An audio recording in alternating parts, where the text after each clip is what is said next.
Peoples party ने doctor साहब पहले भी बड़ी स्मार्टली जो पीडीएम या जो भी आप उस गवर्नमेंट का नाम ले लें, वो जब बनाई तो उस वक्त भी उन्होंने ऐसे ओहदे लिए, ऐसी वजारतें ली, ऐसी पोजीशंस ली कि जिसमें उस तरह से वो शायद आंसरेबल नहीं थे, और जो की पोजीशंस थी वो पीएमएलएन के हाथ में गई और ज़्यादा फिर हमने देखा तनकीद भी पीएमएलएन पे होती रही। तो आप बैकलैश इतना नहीं आने का। एग्जैक्टली तो मौसमियात की वजारत ले ली या स्पीकर ले लिया या इस टाइप की उन्होंने ले ली जिस पे ज़्यादा उतना कोई तनकीद ना हो। तो डॉक्टर साहब आपको लग रहा है कि जरदारी साहब अभी भी कुछ इसी के, आपने बड़ा अच्छा क्वेश्चन किया था कायरा साहब से कि हार्ड बारगेनिंग, आपके नज़दीक वो क्या हार्ड बारगेनिंग है?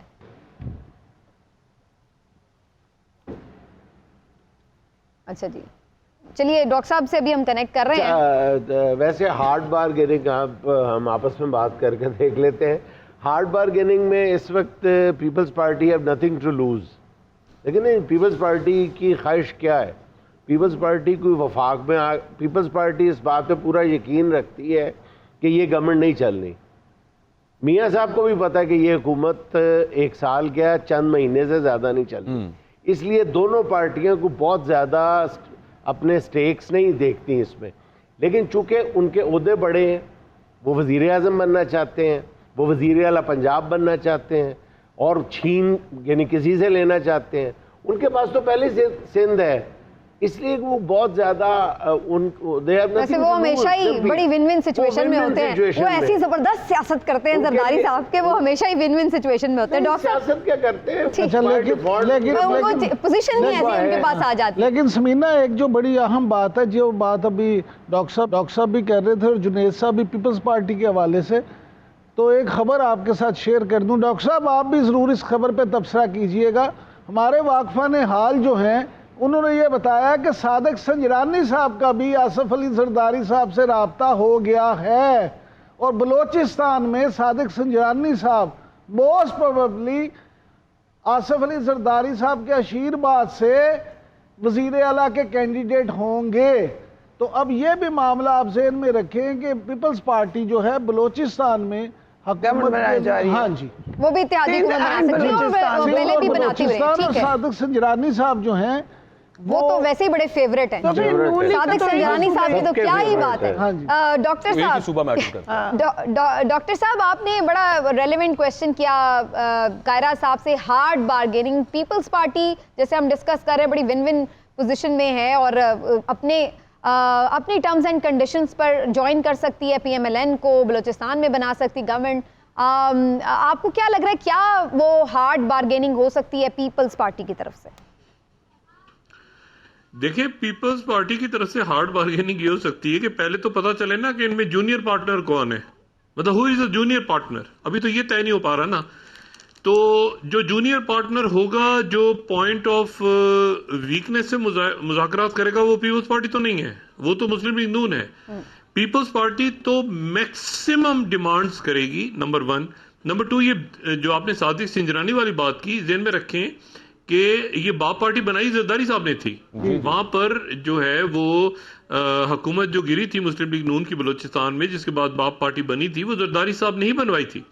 और वो पार्टी ज़ाहिर है बहुत कुर्बत रखती है जरदारी साहब से। और सादिक संजरानी साहब, आप याद करेंगे सादिक संजरानी साहब के को किसके ऊपर फौकियत दी थी जरदारी साहब ने? रजा रब्बानी साहब के ऊपर। ये भी हमारी तारीख का हिस्सा है, ठीक है ना। तो जरदारी साहब ने कहा था नहीं, सादिक संजरानी होंगे, रजा रब्बानी नहीं होंगे।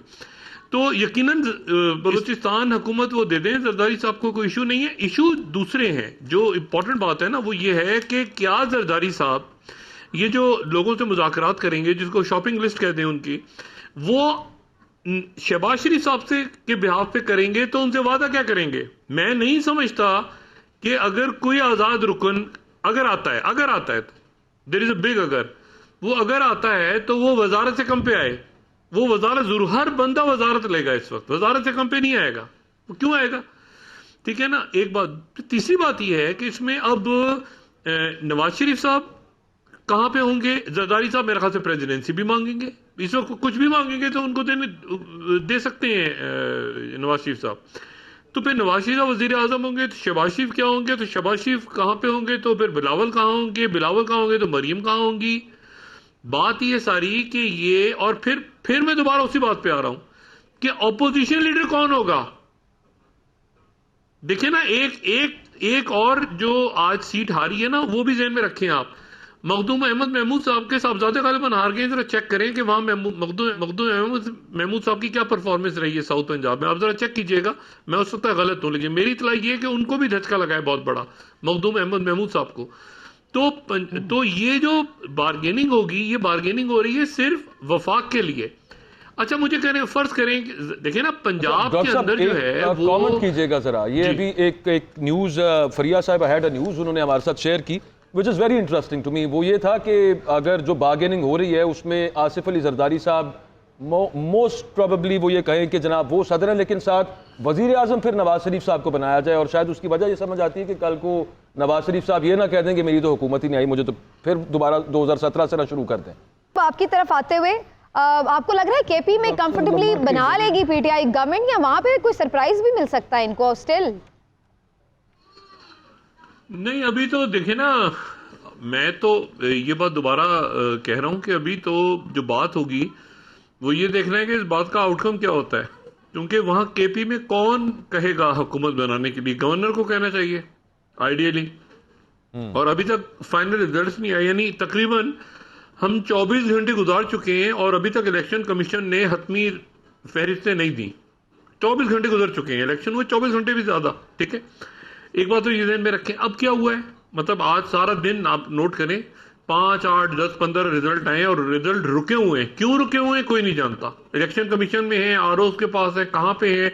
ये जो इंपॉर्टेंट तरीन सीट्स हैं आखिरी, जो कि फैसला करेंगी कि किधर गया है सारा इलेक्शन, वो रुकी हुई है सीटें, नंबर 1। नंबर 2, उनके जल्द अनाउंसमेंट की अब आपने देखा होगा कोई सियासी जमात उस पर बात भी नहीं कर रही बहुत ज्यादा। यानी उसके बजाय इसके कि इलेक्शन कमीशन की तरफ जाएं, वहां जाके कोई बात करें ना। मीडिया, हमको क्या जरूरत है भाई मीडिया को? आप जाके सियासी जमातें वहां जाके पूछें उनसे, वो भी नहीं हो रहा। तीसरी बात जो इंपॉर्टेंट है वो ये है कि एक परफेक्ट स्टॉर्म जन्म ले रहा है, परफेक्ट स्टॉर्म। कल जुनैद सलीम साहब ने एक बात की थी, मैं वो साल दोहराना नहीं चाह रहा, उन्होंने एक साल का जिक्र किया था, लेकिन मैं उसको रूल आउट भी नहीं कर रहा उस ईयर के वाकयात को। एक परफेक्ट कॉन्स्टिट्यूशनल क्राइसिस पाकिस्तान में ग्रिड लॉक जन्म ले चुका है। आप जिसे कह रहे हैं ना कि इलेक्शन, बाहर का मीडिया कह रहा है कि इलेक्शन में गड़बड़ हुई है, हम लोग इसको बड़ा लाइटली डिस्कस कर रहे हैं, हम लोग बड़े हल्के वे में इसको गपशप के अंदाज में डिस्कस कर रहे हैं।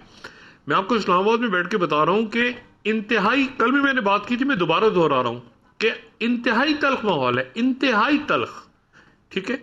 और ये इस तल्ख माहौल में जब होता है ना कि वो उससे बात कर रहा है, वो किसी को कुछ नहीं पता क्या होगा कैसे होगा, अच्छा जी वो उससे बात कर रहा है, वो मजाक कर रहा है, वो ये हो रहा है, परफेक्ट स्टॉर्म जन्म ले रहा है। आईएमएफ ने चंद दिनों के बाद आना है अगली बात करने के लिए। अरब ममालिक देख रहे हैं, आपने बाहर के मीडिया को कोट किया, हमारे अकाबरीन ने इस वक्त भी ये हंसी मजाक हो रहा है सारा कि कोई लाहौर गया, अच्छा जी तुम्हें वो सूबा दे देंगे, ये दे देंगे।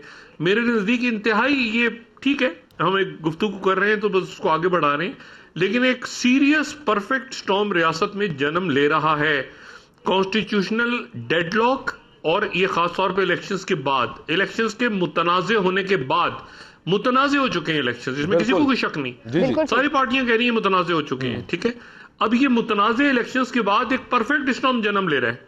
अब ये ग्रिड लॉक है, अब इसको हल कौन करेगा, कैसे करेगा? सुप्रीम कोर्ट करेगी, इलेक्शन कमीशन करेगा? ये संभलने वाली नहीं है चीज कि जी एक असेंबली बन जाएगी, वो उनके साथ चला लेंगे, वो ऐसे बैठ जाएंगे, वो इस तरह से, ऐसे नहीं होगा, ऐसे नहीं होने जा रहा।